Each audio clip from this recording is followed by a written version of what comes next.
Hey guys, what's going on? Mike the Caveman Kuhn here again from Paleo Primal Long Island, MikeTheCaveman.com.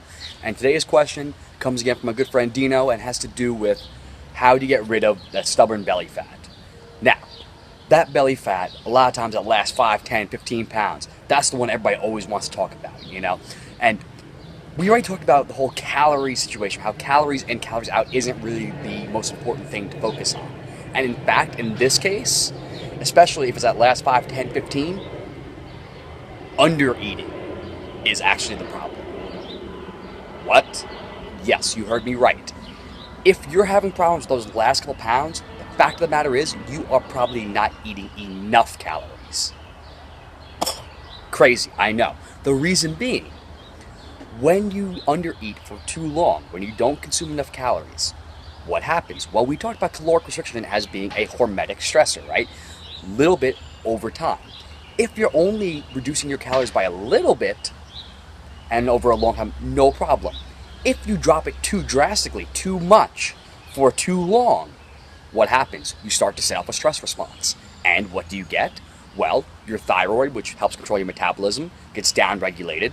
Your sex hormones, they also get turned down. So you get less production of your sex hormones and your thyroid. So you lose muscle mass and your metabolism slows down. What else happens? Your cortisol goes up, which when chronically elevated leads to insulin resistance as well as leptin resistance, so you don't get the hunger signals as well anymore, and your body doesn't know how to absorb that sugar anymore, so now it keeps staying in circulation. So you get a lot of problems. What else? Well, chronic caloric restriction also can lead to a state of hypoglycemia, not enough blood sugar. Now, if you're supplying your body with adequate fat and protein, that's not a problem because you have energy from somewhere. But if you're restricting everything, what starts to happen?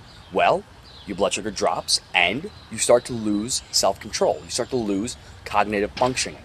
So your brain doesn't know what to do. If you replace that with fats, particularly like coconut oil, ketones, then your brain will still function properly. But if you don't replace it with something, you start to lose that self-control. You start to get mood disturbances and you're more likely to go and binge on food. So you can go for all day without having anything bad and you ate not much at all, just a little salad. And then at night, you're starving and you go and eat an entire pint of Ben & Jerry's. You know those Snickers commercials, You're not you when you're hungry. That doesn't mean go eat a Snickers. It means go eat some food. Now, that hypoglycemia gets even worse when you try to exercise more. So if you are working out all the time and you're chronically restricted in calories, what's going to happen? You're going to get even more hypoglycemia, and when paired with that hormonal dysregulation, there's not a chance you're going to lose fat. Your body's going to do whatever it can to hold on to that fat. That way, in case the food does stop completely, you're not going to die. So it's going to burn through muscle like there's nobody's business, and then it'll finally get rid of that last bit of fat. But at that point, you're going to be so emaciated, there's just nothing left. And like we said, that's also going to lead to cognitive issues. So mood disturbances, you're going to lose sleep. It's going to mess with your bowels, your GI tract. So everything is going to get thrown off. You're also going to become deficient in micronutrients. So your vitamins, your minerals, your essential fatty acids, they're all going to start to fall apart and all your metabolic processes are going to just go haywire. So what do? Well, you eat food. I'm not saying go out to McDonald's and get a quarter pounder meal and eat that, extra large, supersized. No. Eat your real food, eat lots of it, and you're going to lose that weight. I know it's a crazy concept that when you stop losing weight, that you're in that plateau, that you may actually be under-eating. But you're changing your hormonal profile. That calories in, calories out, it's a broken model. It does not consider your hormones. And when you chronically under-eat, you are breaking your allostatic load, right? We talked about this so many times now. You have only so much that you can bear. And then eventually, you break. Now, if you make sure you get your food in, you're going to have enough energy and you're going to have enough micronutrients to repair yourself. And you'll be able to exercise harder. So trying to unilaterally cut the calories and trying to go to the gym and outwork those last 5, 10, 15 pounds, that's not what you need to do. Eat the food. Eat real food and good amounts of it. Take your micronutrients. Get in a quality multivitamin.